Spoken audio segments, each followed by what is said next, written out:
आकाश में बादलों के बीच जो फ्लैश ऑफ लाइट देखने को मिलता है उसे लाइटनिंग कहते हैं। जिसके बाद तेज़ आवाज़ सुनते हैं उसे थंडर कहते हैं।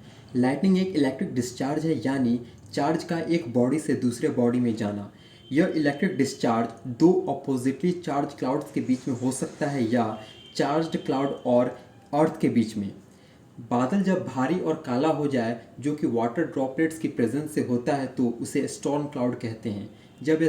जब यह स्टॉर्म क्लाउड आकाश में बनता है तो तेज़ हवाएं उठती हैं बादलों की तरफ, जिसकी वजह से वाटर ड्रॉप्स के बीच रबिंग होती है, घर्षण होता है, और इसी घर्षण या फ्रिक्शन से चार्ज प्रोड्यूस होते हैं।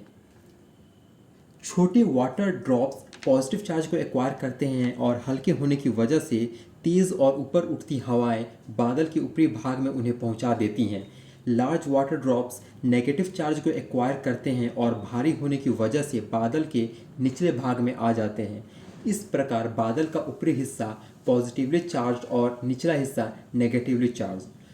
जब दोनों अपोजिट चार्जेस बादल के ऊपरी और निचले हिस्से में बहुत ज़्यादा हो जाते हैं तो चार्जेस तेज़ गति से फ्लो करते हैं और एक दूसरे से टकराते हैं, जिससे स्पार्क या चिंगारी देखने को मिलता है। यहाँ पर लाइटनिंग बादलों में देखने को मिलती है, इसे सीट लाइटनिंग कहते हैं, और जो क्लाउड और अर्थ के बीच में हो उसे फॉर्क लाइटनिंग कहते हैं।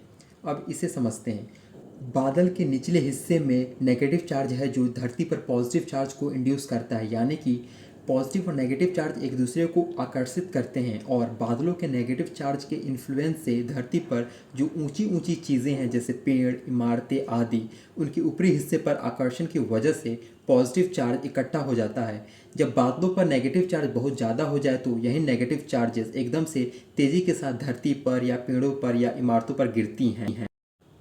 लाइटनिंग से जो स्पार्क प्रोड्यूस होता है वो आसपास की हवाओं को गर्म कर देता है, और ये इतना गर्म हो जाता है कि तापमान बहुत ही ज़्यादा होता है, जिससे हवाएं तेज़ी से फैलने लगती हैं और एक तेज़ ध्वनि उत्पन्न होती है जिसे थंडर कहते हैं। लाइटनिंग आमतौर पर पहाड़ी इलाकों में ज़्यादा देखने को मिलता है, क्योंकि वहाँ पर बादल और ज़मीन के बीच की दूरी कम होती है। प्लेन रीजन में ज़्यादातर लाइटनिंग पेड़ों पर, ऊंची इमारतें, बिजली के खंभों पर देखने को मिलती है। लाइटनिंग अपने साथ बहुत अधिक इलेक्ट्रिक एनर्जी कैरी करता है, इसलिए यह काफ़ी खतरनाक हो सकता है। पेड़ों और इमारतों में आग लग सकती है, पेड़ टूटकर गिर सकते हैं, इमारतों में भी हानि हो सकती है। अगर इंसान पर गिरे तो कुछ हिस्से जल सकते हैं या कुछ हिस्से को पैरालाइज कर सकता है या मृत्यु भी हो सकती है, परंतु मृत्यु होने की संभावना बहुत ही कम होती है, लगभग 100 में से 10%। इमारतों को लाइटनिंग से बचाने के लिए लाइटनिंग कंडक्टर का इस्तेमाल होता है। यह मेटल का बना होता है, अक्सर कॉपर का। इसका एक छोर इमारत के ऊपरी हिस्से पर लगा होता है और दूसरा छोर मेटल प्लेट का होता है जो ज़मीन में गड़ा होता है। लाइटनिंग जब स्ट्राइक करती है तो इसी कंडक्टर के द्वारा ज़मीन में चली जाती है। इस प्रक्रिया को अर्थिंग कहते हैं। अर्थिंग का मतलब चार्ज का अर्थ में डिस्चार्ज हो जाना।